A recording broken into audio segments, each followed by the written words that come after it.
In this time of enormous change, when one reality is literally changing to another, when the energy of the planet is changing, when the human condition is changing, this time of the third evolution, the evolution of the spirit, the acceptance of the Christ energy that transforms, in this time in which all societies on earth are being thrown into turmoil, in this time which is so fated, where so many elements of your reality have to do with the ending and the beginning, the book coming to a close, the story having been told. But as in today's films, there is always a sequel. In this time, many are panicking. Many are joyful. Why are some panicking and some joyful? Panicking because of the chaos. Yes. Panicking because of the sense, spoken or unspoken, felt or unfelt, the sense of completion, the sense of ending. There is in the final days of fall only a few signs of life. The earth about to hold its breath. A cycle completed. Here in this time, here in the ending of this era, there is also a sense of deadness, a sense of finality. But it is not all that you experience. There is also the first whiff of spring. For those who are frightened because of the chaos and the sense of a thing completing when they do not know what that thing is or what will follow the chaos, that is understandable. For those who are joyful at events, generally they are religious and speak of prophecy fulfilled. The traditional, most conservative and fundamental Christian believers look about them and see the signs foretold in the Bible and say among themselves and to anyone else who will listen, the end is at hand. Armageddon is upon us. Soon the rapture, when the believers will be called to join Christ. Now the coming of the Antichrist. And they quote chapter and verse. Some of their anticipations are correct. Certainly in their general sense of timing, there's no question. This is the completion, this is the beginning. But in certain other factors, they are looking at a guidebook and quoting from a guidebook that has served for those who have chosen this class, the Christian experience, the Christian mythos, as their guiding light, those who are here to be released from the path of karma by the acceptance of the energy of Christ, of grace. For all of those, this is indeed the response to prophecy. But let us look at that prophecy in the light of today's understanding. In the 2,000-year era that preceded was a foreword, a prelude to the Christian experience. We look then to the Hebrew Bible, the Torah.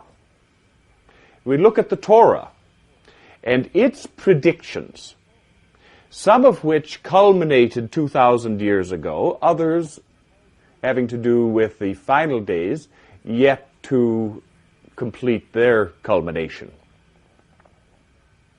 That was the first guidebook of this chain of reality.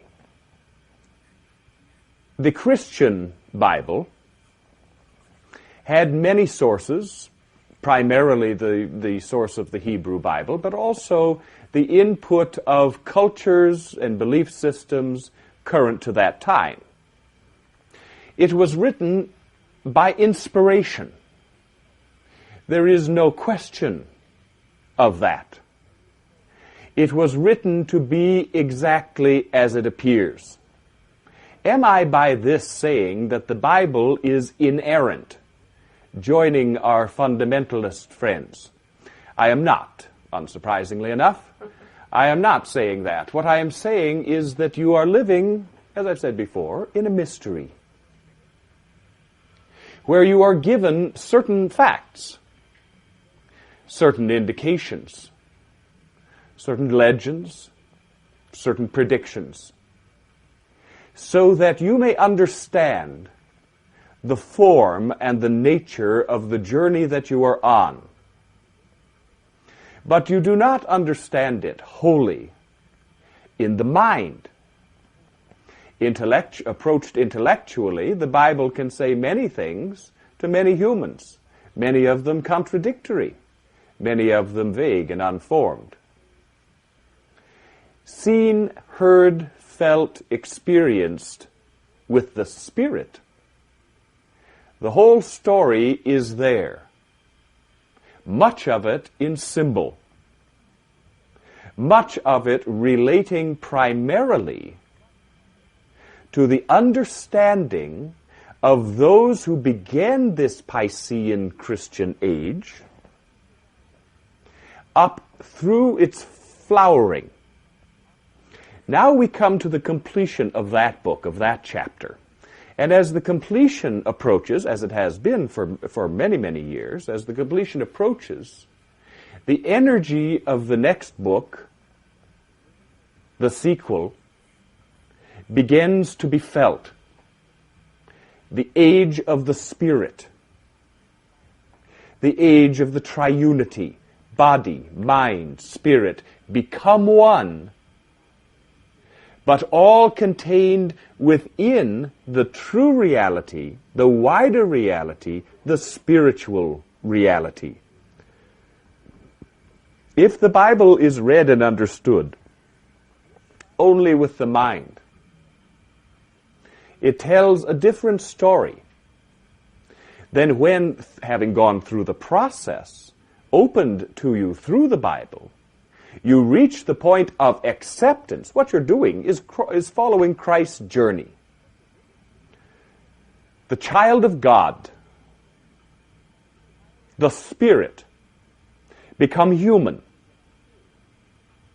as is true for each and every one of you. You are spirit in human form, animal and spirit, seeking always finally the balance and the integration that is wholeness. Not to become wholly angelic, not to remain wholly animal, but to blend is the human journey. Jesus, the Christ, showed you how, told you why, told you in the language of the time, interpreted and reinterpreted by human beings not always so inspired as the original authors, explained again and again the nature of this reality. That reality is love, that God is love, that you must love your neighbor, each other, as you love yourself, for there is no difference. That you must go through the trials and the temptations and the experiences of falling and getting up and moving on and moving forward. That you cannot find wholeness or true healing purely through your own, i.e., the ego's methods. Only through the Spirit made manifest can you find your way to your godhood, so you too become Christ, child of God, child of man. Every step of the journey that your model took, including the final one of transformation, of death conquered, saying to you so clearly, death is a lie, that life and only life is real, that life is eternal, that the eternality of life is a gift that you don't need to earn, that through the understanding of the journey of Christ and through the experiencing of the journey of Christ, you open yourself to the Christ energy. That is, you accept grace and you become Christ. That has always been the nature of the journey. And it has always been interpreted according to the understanding, according to the lights, according to the culture, according to the darkness, according to the mistakes and the errors that human beings have had throughout the last 2,000 years. If you look at the words of prophecy in the Bible, and look beyond the words, letting your own spiritual wisdom weigh and balance, understand and integrate, you will find that this is indeed, this time, an answer to prophecy, a fulfillment of prophecy. But remember this. This is entering all humanity into a time of peace, into a time of universal understanding, into a time of transcendence, the ending of the rule of karma, the experience of self-acceptance and blamelessness, the experience of inner unity and overall unity. It is not to be the time of duality, of love struggling with the illusion of fear, of peace being an interruption between wars. It is no longer that story. For you, the old story has ended, and the new already begun. And rapidly, more and more, as the acceptance of this healing and empowering energy becomes more widespread, you will see the final completion within your lifetimes, within the next few years, of the story of war and duality and karma and pain and suffering and self-sacrifice and martyrdom. And so the fundamentalist Christians, looking at that same material through the eyes of fear, through the language and understanding of the ego, are on the right track. But what they expect will not occur.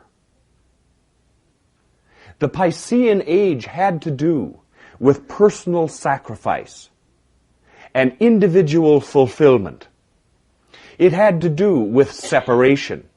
It had to do with loss. It had to do with the struggle between the material and the spiritual. It had to do with flesh and the devil. the same Jesus who came to earth as a human, in his transformation, became spirit. Became spirit. That is the outcome of the process. Christ has returned, but not descending on a throne from heaven, as he did not appear in the Middle East in the garb of a king as he was expected,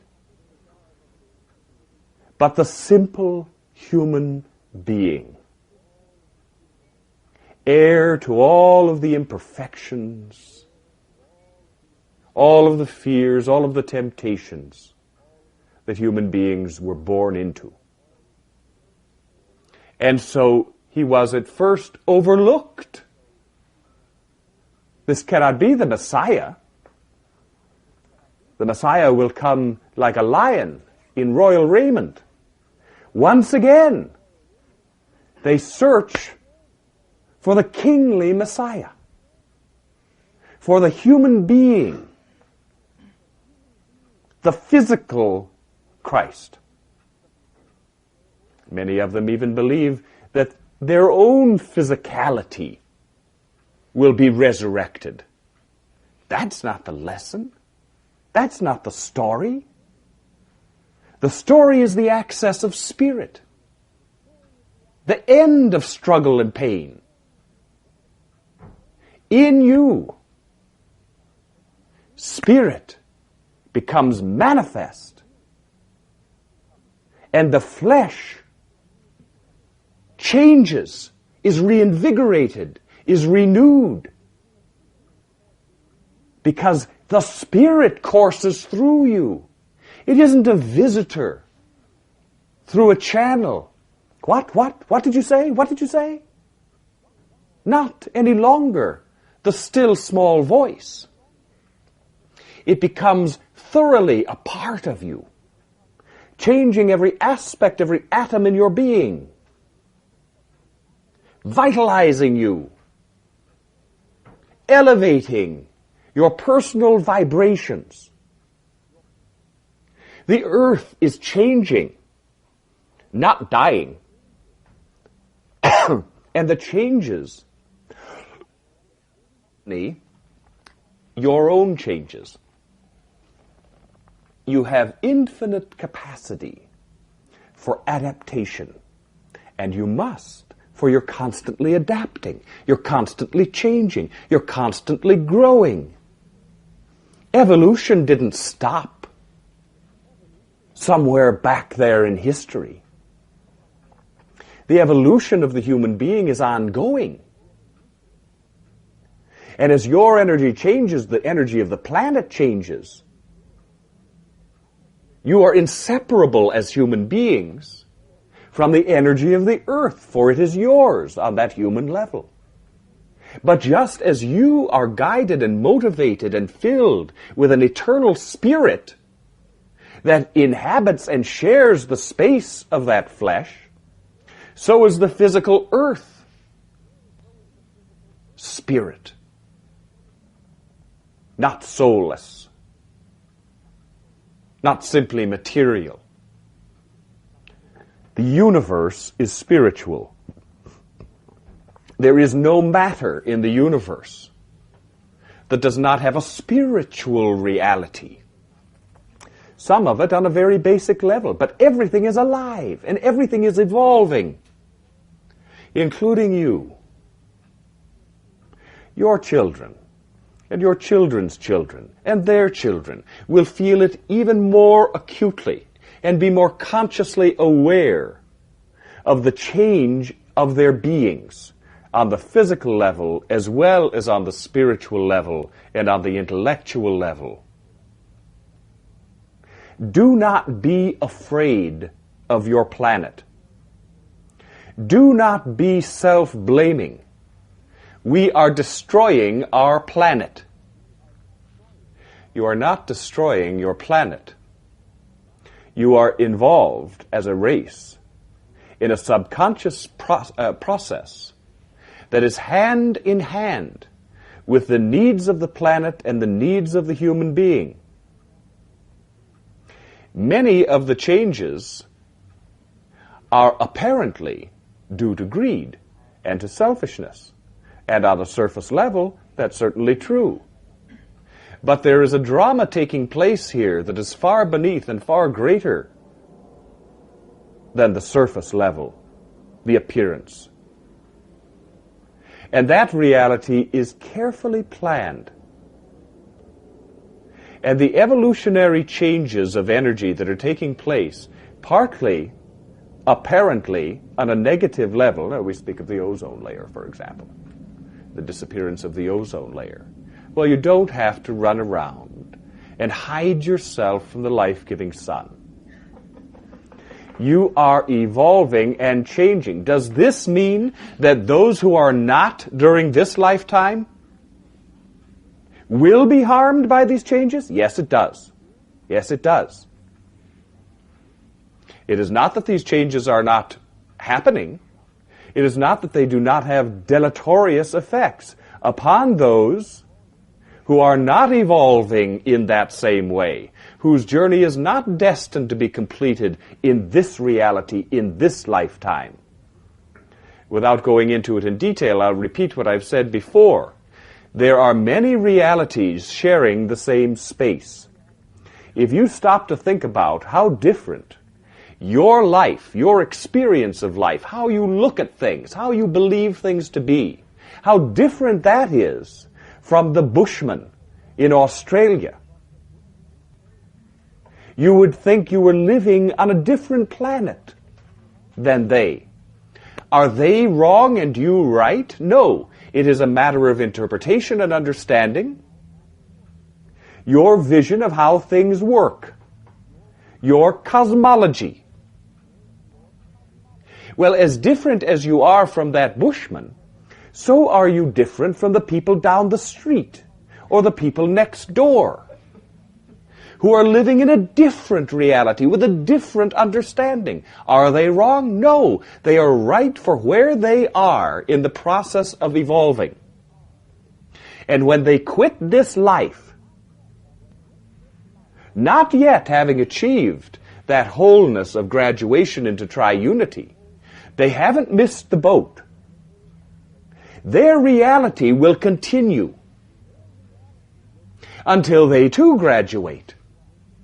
Many worlds within one. It is next to impossible to explain to your satisfaction, but it is nonetheless true that multiple dimensions of reality exist harmoniously, simultaneously with each other. And that this great ship Earth that you are on moves and rolls forward into the future, and so do all of the other interpretations, all of the other visions of reality, continue their logical sequence until they too enter the fated time of change and transformation. Now, the difficulty in understanding this has only to do with time and the concept of time. When you are locked in to a certain belief about how things operate and that they operate within the embrace and structure of time, then you say, well, how can that be if this is going on now? Does that mean that these other things are going on way in the future? Or did they already happen way in the past? Everything is happening at once when you remove the blinders of time from your eyes. And that's something that you can meditate on, but it's likely to give you a headache. Now, and so what of these prophecies regarding Armageddon? Now, the fundamentalist Christians will quote you chapter and verse and tell you the interpretation that has been arrived at in Christianity over thousands of years. They thought it was all going to happen 1,000 years ago, but they've revised things. And every 100 years they expect that it's going to happen. But now this is the end of something they don't even believe in. An astrological reality, the end of the Piscean era. This is indeed the time. These are the last days of that reality, of that chapter, of that book. But they will search in vain for the exact chronology and the exact participation of nations in the process of this completion. There is not going to be a physical upgathering of the believers. If there was, you would be the ones to go, because you're closer to understanding what's really going on. Although a good distance, I must caution you, still.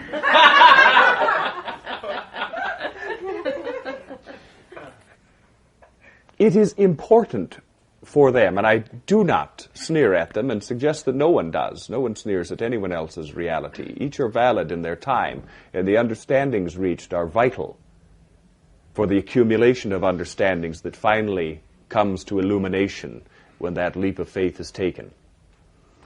Their story is true for them. And for them, they will finally conclude, some of them, that, well, maybe these aren't the end times after all, because this didn't happen, and this didn't happen, and this didn't happen.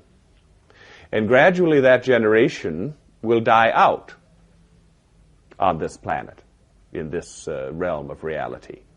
And in a sense of vague disappointment that instead of the biblical prophecies happening, the damn liberals seem to have won, and everybody's going around hugging each other. Now, I'm obviously oversimplifying for effect, but the fact is going to be, as I've indicated in the past, is yes, this is the end of civilization as you know it. No, this is not the end of the world. This is the end of a journey, but it's also the beginning of a new journey. And it doesn't have a sharply demarcated border where you're ending something and beginning another. There's an overlapping of reality that takes place, as there does in every change of energy for humanity and for the earth. Your reception, your acceptance of the energy of Christ, entering through your crown chakra, triggering physical, emotional, intellectual, spiritual changes within you, is an ongoing phenomenon. It is not complete in you now, and yet, in a sense, it is complete with the first breath of that energy that you accepted. That is the transformation. But that energy continues to fill you, and as it fills more and more, the civilization changes. The civilization is based upon duality, upon the struggle between love and fear. Civilization is based upon karma. Civilization must go, because that which supported it is no more. Therefore, all institutions of humanity that are the product of such greed and rage and fear and doubt, distrust, all of that must crumble. But does it crumble into dust only? Yes, but it transforms, and while it is collapsing, it is again blooming in a new form. You look now into the situation with the war with Iraq, and you see, if you are sensitive to nuance and to energy, if you have understanding, you see that a death march is being undertaken, and the United States and its allies are marching bravely into the jaws of disaster. And yet, what do you see taking place at the same time? There are those who pay unthinking, unquestioning loyalty to their commanders, to their authority figures, to the hierarchy. Well, they must know what they're doing because we elected them, right? And so we must follow them in the faith that they know what they're doing. Well, that's the human story, has been all along. Follow the leader into the jaws of death. But now, as I've said many times, you have no leaders now. You cannot have leaders when you are fully equal and all whole. Who would lead you? Why would you want to be led? How could you be led? You can't. That lesson is beginning its influence. More and more, those who are a part of this transformation, of course the United States is heavily a part of that. It is the new Atlantis. It is the new Israel. It is the home of the new beginning, of the new age. Designed so by its founders. Destined so by God. And so it is here that is seen most sharply the questioning. The first intimations of the realization that the emperor is naked, looking behind the wall of illusion, of lies, of self-serving propaganda, the dawning suspicion that because these men were elected doesn't mean they know what they're doing. That, and I want to say this, and any politicians among you, I won't apologize, but you may plug your ears if you like. The politicians, those who would be leaders, whether they are egalitarian, well, none of them are egalitarian, whether they are totalitarian or capitalist or what have you, they are seldom, not never, but seldom, very high on the evolutionary level, shown by their desire to control others. Now, it may be from the kindest of intent, but nonetheless, the bottom line is, I feel that I'm qualified to lead those others. Now, everyone rationalizes a high calling, but in fact, what it is a triumph of ego. And we're ending the age of ego now. And so politicians should be the last people you'd pay any attention to, because they haven't a clue as to what is taking place, because they are still into the hierarchy, still married to the duality. We are the good guys and God is on our side. Say all sides. And so the death march, brave, with trumpets blowing and throngs cheering, goes on. And yet, those here and there and here and there are awakening, saying the emperor has no clothes, that war is by its nature wrong, that we don't have the right to kill anyone else, that we don't want to have the right to take simply because we want, that there is a higher calling, a higher level of understanding. And it's certainly not that everyone who demonstrates for peace has any idea. Many of them are simply rebels and struggling against the authoritarian father figure and exhibiting it. But more and more and more, there are those who simply stare in wonderment at the nonsense that is going on. And they look at the world and they say, what a sad joke. What self-delusion. What blind greed. What utter ignorance. The emperor is naked. The old world is dying. We must build a new. That is the direction that is coming. That is going to provide the years of peace. The fundamentalists who speak of the Antichrist, well, what is an Antichrist? Christ is the representative of God, of love, of the reality of love. Anyone who opposes that is an Antichrist. Anyone who rules through fear, who believes in killing others, who believes he has the right and the power to take charge and to lead all others, All of these are Antichrist. There isn't one or two or three or half a dozen. There are thousands. Some of them will awaken, as did Paul on the road to Damascus. Whoa, wait a minute. I've been wrong all along. Many will have that experience, but many more will not. And they will march bravely on into disaster, bringing as many with them as they can, because their cause is just.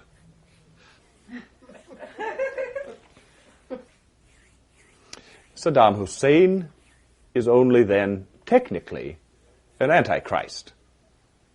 Hitler, only technically an Antichrist. Yes, an Antichrist. Yes, an Antichrist. But also a lowly lieutenant in the German army, happily shoving people into ovens, another Antichrist. Or the war-loving general who likes nothing better than a good bloody battle is another Antichrist. And the supporters at home who say, kill him! Kill him for Jesus! There are other Antichrists. The whole struggle is between the birth of Christ within each one of you and the efforts of the Antichrist in all of its forms to stop that before the whole system is screwed up. War and rumors of war. Has there been an era in human history of which that has not been true? No. Much of prophecy, biblical and otherwise, is so general and so generally true that it can be attached to any era.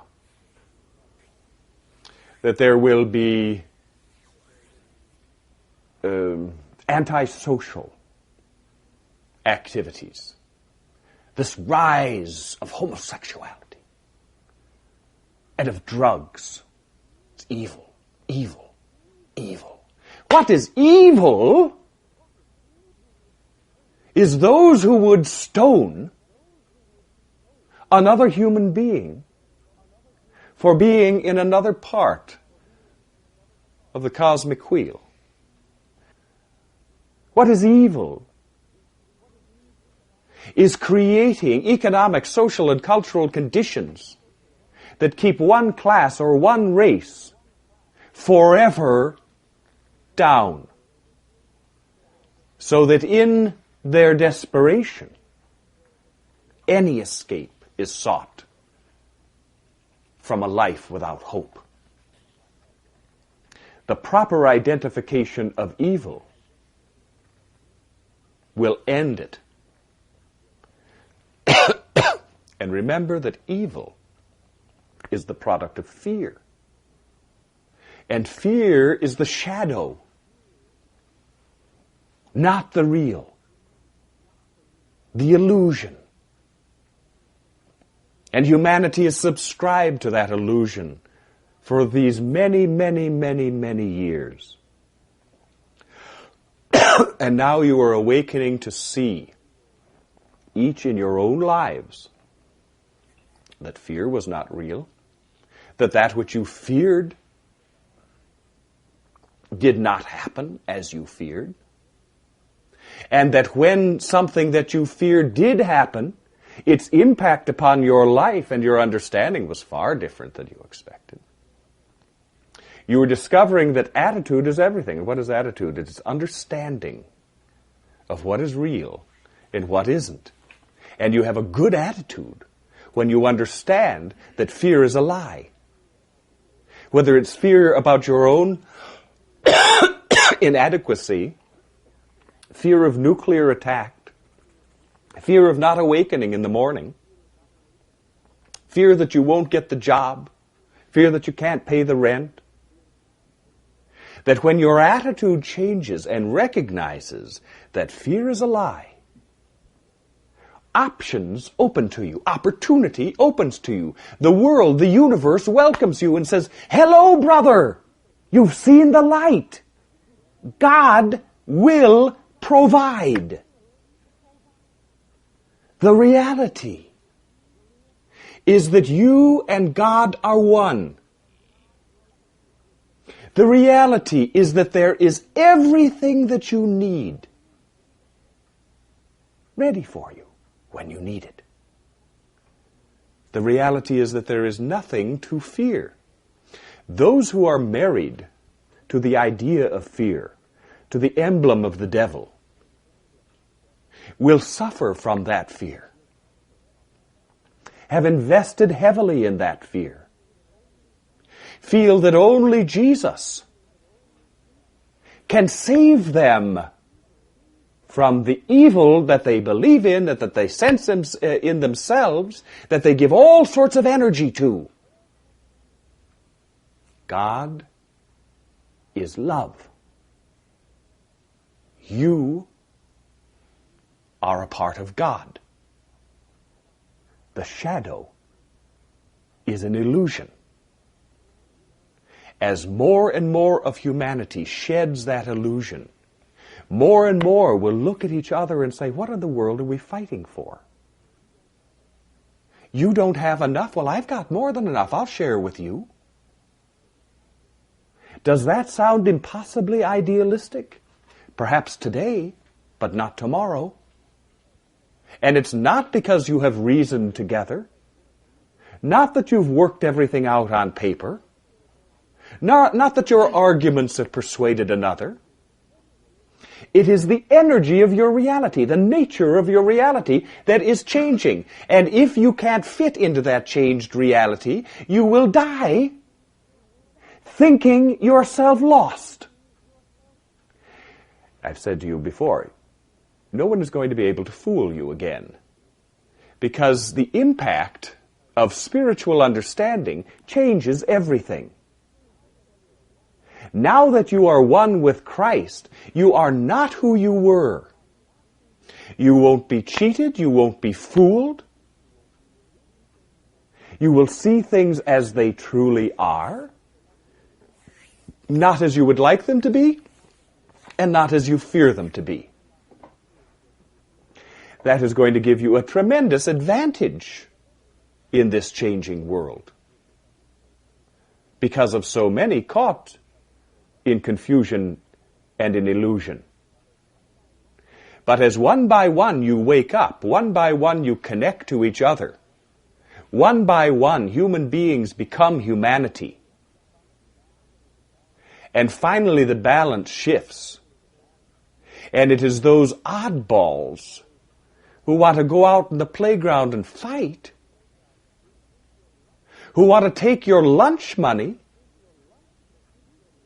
who want to cheat you out of something, who want to fool you, who are the diminishing minority. This isn't going to take a long, long time. It took a long, long time to get here.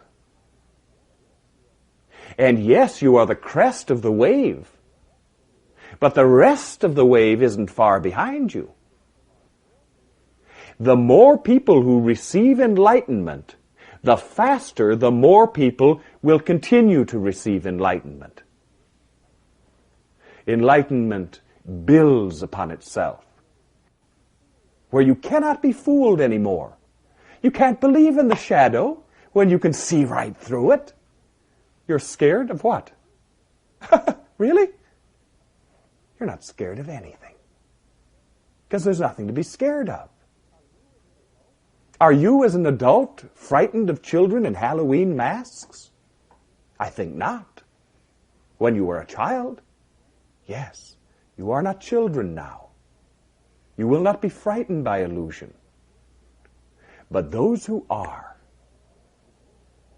will wreak all of the havoc that they can. Those who are still captured by the duality will be, for a time, the primary actors in this human drama over the next few years. Their rages, their expectations, their pain, their duality, their karma is going to dominate the news and dominate the reality. All you're going to hear about is war and fighting and rage and poverty and pain and starvation. as those who try to pursue the practices of the completing reality devour each other in their all-encompassing and confused rage. This will not touch you. You can walk on water. You can change water into wine. You can heal. You can be invisible when it's dangerous to be visible. You will survive. You are the first human beings. What do I mean, you can be invisible? What do I mean, you can walk on water and that you can change water into wine? I mean that you are Christ. I mean that you have the potential within you to exhibit your godhood in all ways. I mean that if there is a fight going on the street that you're walking down, you won't be hit. You won't be noticed. You will become invisible. For each of you, as has always been the case, there's an exit door so that you can leave this temporary reality, this human life, so you can go home. So you can plan out the next journey. Everybody's got a door out. The door has to operate within the realm of the physicality of the universe. So I'm not saying that somewhere there isn't a bus with your name on it. You will pass from this place, but in the meantime, your suffering is complete. Now, I'm not naive, nor are you. I will not say to you that the pain is completely over, because you're just learning to live without pain. You're just learning to live without fear. And you forget, and you forget, and you forget because you bear behind you the weight of thousands of years of experiencing the pain, the fear. And so there will be days when that comes back on you, like a wave. You say, oh no, it's all but a lie, it's wrong, I can't do it. And the wave will wash away because there is nothing for it to build on. No reason for it to stay. It is not invited. It is a ghost, however scary, from the past with no true substance. And you'll remember. Oh yeah. Whew, forgot that for a minute. And again it'll happen, and again, but less and less. And finally the day comes, you say, oh no, that's nonsense. And just shrug it off. Not so far away. Not so far away. The Bible was a guidebook for a spiritual journey, having within it all that you needed to know in your mind, all that you needed to know in your heart. The spiritual understanding is the reward at the end of the journey, the conclusion, the goal reached, the home found. That's what's happening for you now. There will be a new Bible, a new guidebook for a new journey. But don't look for it to be like the others, because it's not dealing with fear, therefore not dealing with sin, not dealing with rage, not dealing with a God that needs sacrifices, who is easily hurt if you are not correctly obeisant to him. It is going to be a guidebook for your new journey, a journey into wholeness, experiencing what that means. It will be a time of peace, and the Bible has correctly foretold that. The truth is there. Interpretation is everything. Interpretation and spiritual readiness. How is this going to help you to know this? You're going to be hearing, as time goes on, the next few years, you're going to be hearing more and more and more from the fundamentalists of many faiths who believe themselves to be joined in battle to the very end, who are going to be very, very annoyed when things do not come as they expected. Think of how annoyed you were and all the many times that your expectations came to naught. Well, this is a very major expectation, a basis of belief. Some will finally understand, ooh, we've been looking at this wrong, but many will not. And their rage will be terrible because it is fueled by the fear that they have been wrong. I seek to help you build within yourselves an island of calm, that you remain among humanity as it exists now, but you are not seduced by its fears and its desires. What I say to you, I say for you to keep in your heart, to think about, to meditate about, to confirm within you the knowledge you already possess. And I say to you, this is the task you do for each other. When one falters, the other helps. You are becoming one within yourselves and one among yourselves. And while you hold that knowledge clear and dear, you will survive and you will thrive in this time of travail and of pain, but a divine experience of the flower opening, the new birth taking place. It is a time of great glory for those who understand what is taking place, for those who have opened themselves through the process of willingness and the operation of faith to the transformation that completes the design of the human being. You are becoming one with God. Do not be seduced by that which you see around you. The cries of anguish are also the cries of birth. Yes? Story of Christ. Yes. Some of us have heard a different story from Charlene. It's based on the belief, that the assumption that the death of, or that Christ didn't need to go up on the cross. That there was a point at which he became fearful and had not recognized fear before, and so didn't know how to deal with it, and so decided to go with that rather than going on with the life of joy and life that was part of the story of Christ, that was the main part of the thrust of the story. Christ experienced fear throughout his life, as do all human beings. He transcended fear not by not experiencing it or ignoring it, but by working through it, as you have. The story of Christ cannot be different than the story of you. Cannot. He was the role model. He was the roadmap.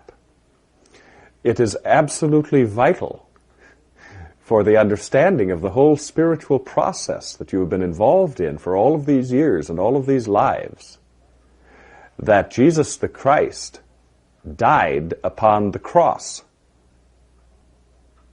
and was transformed. You know, he had to prove that death was not an ending. He had to prove that the spirit was more powerful than the flesh. He had to prove that love always triumphs, finally, over fear. How does love triumph? By dying on the cross. That shows, gives people an indication more that he failed. The dying isn't the triumph. The rebirth is the triumph. The dying is the apparent victory of fear. I hate you, I don't understand you, you're stepping on my toes, you're screwing things up, the hell with you, we're going to kill you. Fear, and the response to fear, killing, creating death, ending. But not an ending. Now, if it had ended there, with the crucifixion, you wouldn't have heard of Christianity 60 years later. It was the transformation, the lesson that love is the reality and more powerful than fear and more powerful than death. Death may be the result of fear, but life is the result of love. With Christ, and for the disciples or an early connection. Could you briefly comment on what those connections were for us? Well, it's something really that I don't care to bring up at this point. It was important at an earlier point for your own self-recognition, because you were earlier on a journey, on an earlier point in your journey, where it was helpful for you to understand your personal connection between you in this present form and at this present stage of your eternal development, and you as this journey began. The you that was the companion to Christ, because you needed at that point to identify, and it was really a means of helping you to understand the nature of your own issues by relating them to that root personality that was among the disciples and the apostles, and among also the many 12s that existed early in the time of just following Christ's life. It's simply not germane now. Well, if this is the end of the time of fear, how about these people that haven't graduated yet? Here, is this not the end for their time? I mean, are they on a different time? Are they? Yes, it's what I tried to explain, and I never been very successful explaining it because it's very difficult to understand. And it's one of the many things that you must take on faith in this mystery story, and that is that every individual goes through every stage of the process of spiritual evolution. No one is cheated, no one loses, no one flunks out. That those in your time, this frame that we are inhabiting right now, those still lost in fear and dying in a state of fear are not losers. It is simply that this time frame, in this dimensionality, is not for them the time of the transformation. Yet they must experience the time frame itself. Now, they don't see in this time, I'm saying all of these realities are different. They do not see in this time frame the specific options and choices that you have seen and acted upon. They see through a different lens. They see through a glass darkly. They see according to the lights of the needs of their present stage of development. Now, for an individual like that, and let's say he's not a Christian fundamentalist, not consciously a part of any particular powerful religious point of view as to what's taking on. They see an entirely different picture of reality, very real to them and as appropriate to them as your understanding is to yours. They see certainly a difficult time, and this war that we wish didn't have to be fought, but we have to do our duty and beat this madman and restore peace and understanding to the Middle East and so forth and so on. And they believe that that's what's going on, that it's simply cut and dried. This is the life, and this is the way we live it. And yes, the economic times are bad, but they'll bounce back. They always have before. And as time goes on, their belief system will suffer the kind of blows that every belief system has, because life is lived on expectation, and expectations very rarely come true for anybody. This isn't the end of fear entirely for... It is the end of fear.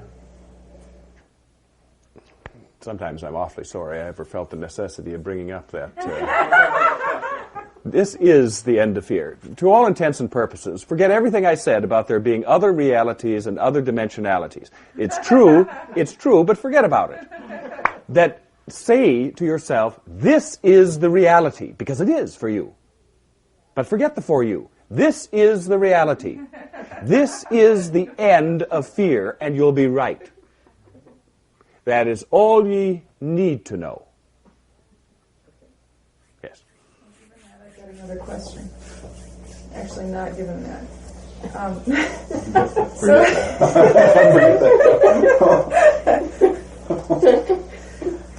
Is there another world that goes on that doesn't have it come out the same way as our world goes, that has some of the people that may die in our world still living in it?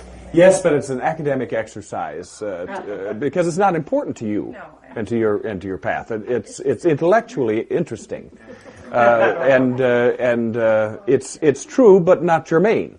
Yes, it is. That's entirely true. There is a probability world, you might say, because it's not your world, therefore it's some second best world that somebody else chose and you didn't, where, let's say, Hitler won. All right? Well, if that is the case, and that there's another dimensional reality in which Hitler won, the Nazis won the Second World War, then that was because for those individuals in that reality, it was necessary for them to experience the repression, the loss of liberty, the denial of love that was represented by that regime. And but as I say, it might as well be science fiction or fantasy, because what you're concerned with is the reality that you have chosen and that you have created to nurture you and to bring you the tests, the challenges, and the opportunities that you need for this class that you're taking. Now, if you're in the university and you are a literature major, you are aware that somewhere on the other side of the campus is an Institute of Technology, but you couldn't care less about that reality because it isn't yours. Yes, it exists there, but we don't have to look at it or go to it. You see? I have a question. I'm just kind of curious. As part of my opening to the Christ energy, or just the idea of a positive image of Christ, I was following some readings called the Rancher book. And it claims to be, in a sense, what you're talking about, the new Bible. And I think a lot of it is stuff that I really like and still can agree with. But I just wondered. Yes, that new guidebook does not exist in its perfected form yet, but there are many streams feeding into the river that will finally be captured in the guidebook for this new time, in this new age. And many of the thoughts appearing in that book would be a part of such a guidebook. But it's not in creation yet. That sort of thing, yes. Although that relates more closely to the completion of this age rather than to ongoing time. Plautus, would you please comment on the job of the artist, whether they be musical or literary or painting, and their job in these sort of times when things are changing a lot? It seems like they...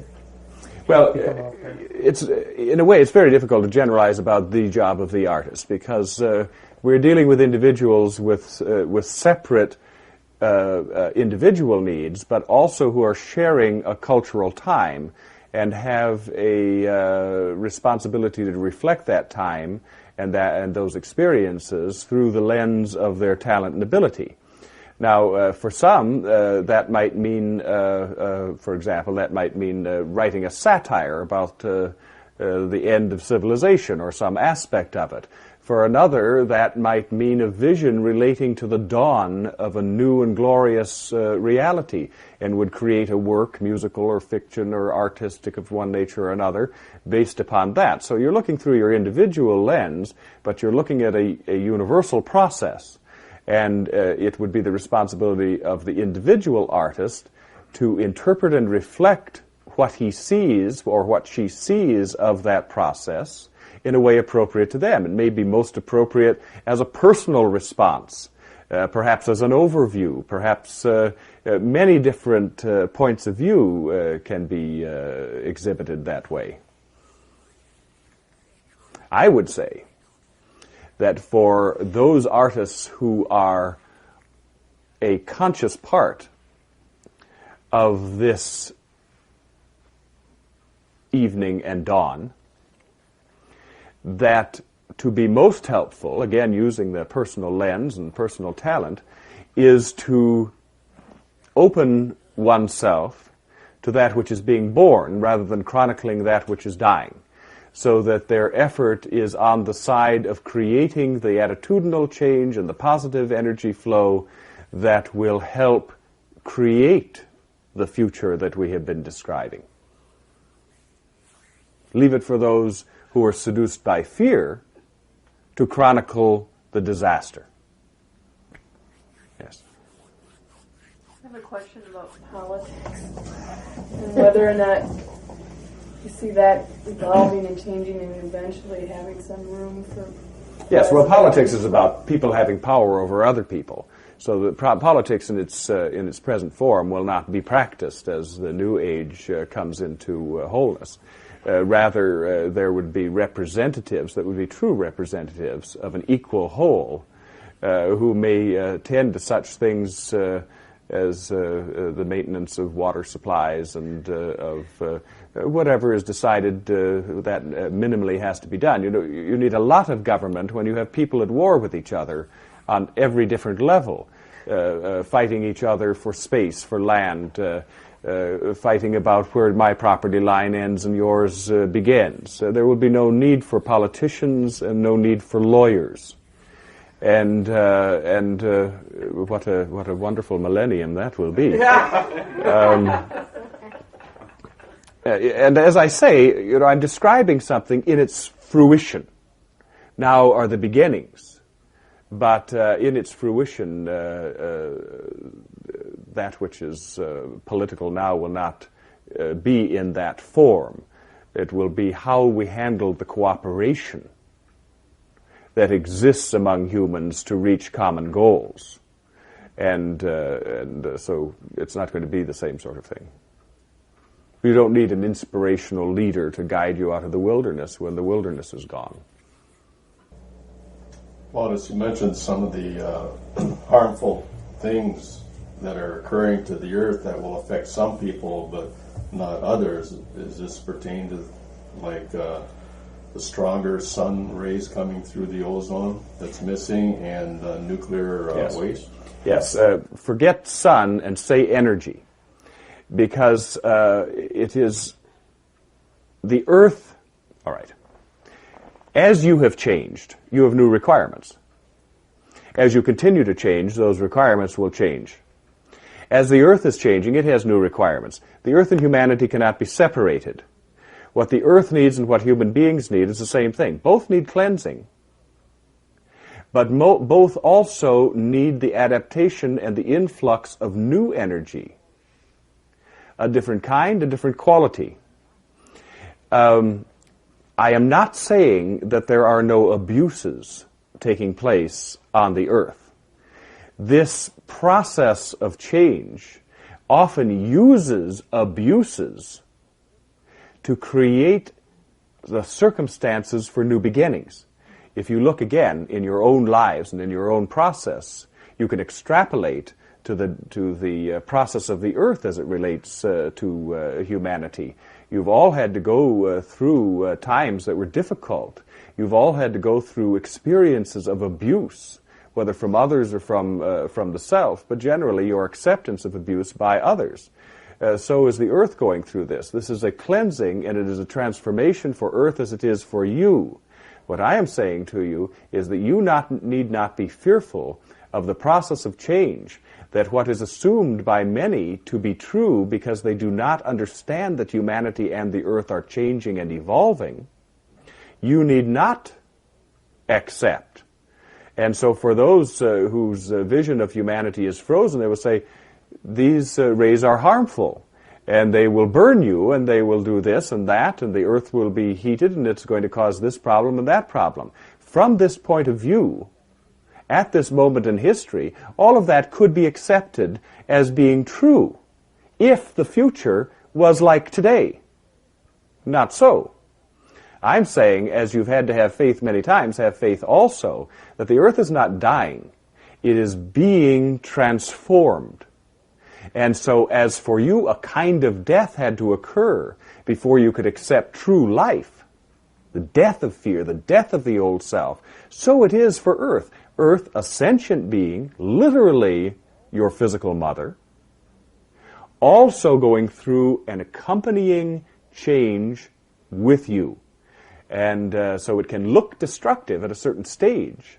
And then as wisdom and understanding grow, and as the process is refined, And as humans gain wisdom,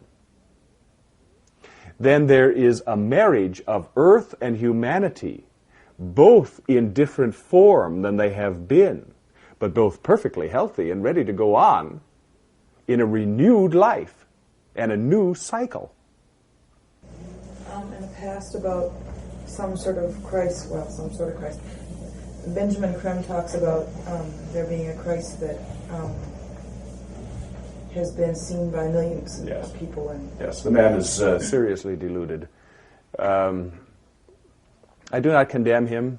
He sees life and reality through his own individual lens. He is living out his own destiny. However, that which he says, I will say, is literally not true. What he is seeing is the trunk of an elephant and trying to describe the elephant on the basis of the trunk. He is seeing, on a psychic level, he's seeing the transformation. He is assigning it through his own needs to an individual. He too is caught in the belief that Christ must return in fleshly form when the lesson was otherwise. there have been pictures and stuffings of this person.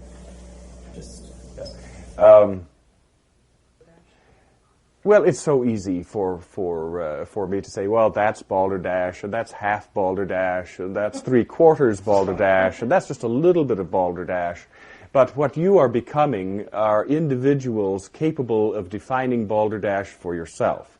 And so I don't like to interfere in that process any more than is absolutely necessary. I was more than asking whether that was the Christ. I'm wondering what that was, or if it was anything. I don't know. It is flesh on a fantasy. I don't know a better way to put it. Now we will draw this reading to a close. And thank you all for your attention and bid you Godspeed as the new book opens and you begin your new journey.